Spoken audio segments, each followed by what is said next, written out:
every time there is an increase in inflation rate in any country, central bank of that country would want to increase interest rate.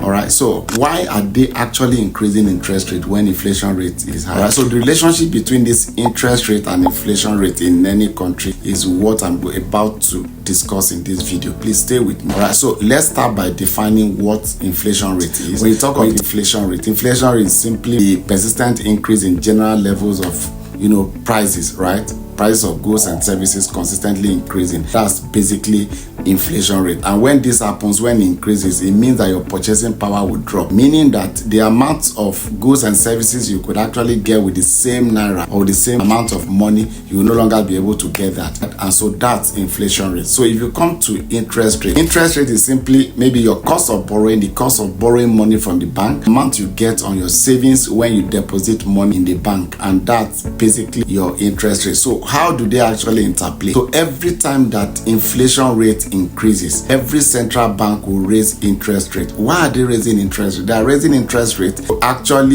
adopt what they call a contractionary monetary policy.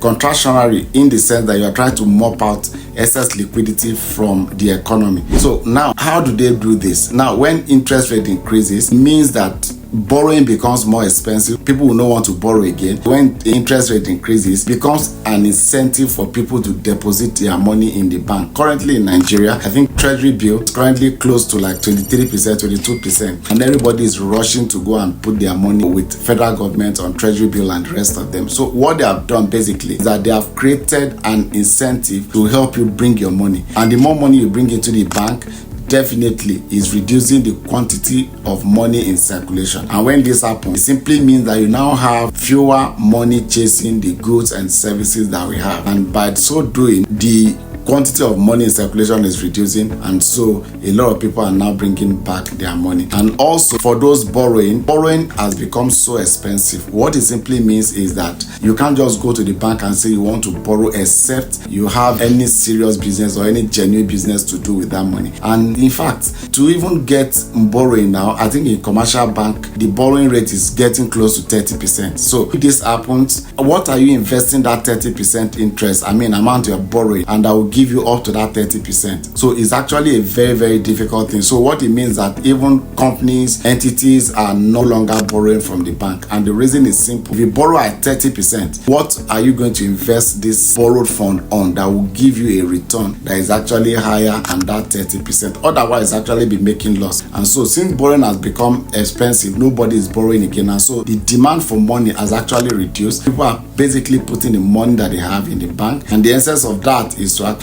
get interest on their savings. And this is why any central bank will continue to increase interest rate as long as inflation rate is high. And the reason for that is simply to reduce the quantity of money, or the volume of money that they have in circulation. I hope this video makes sense to you. See you again in the next video.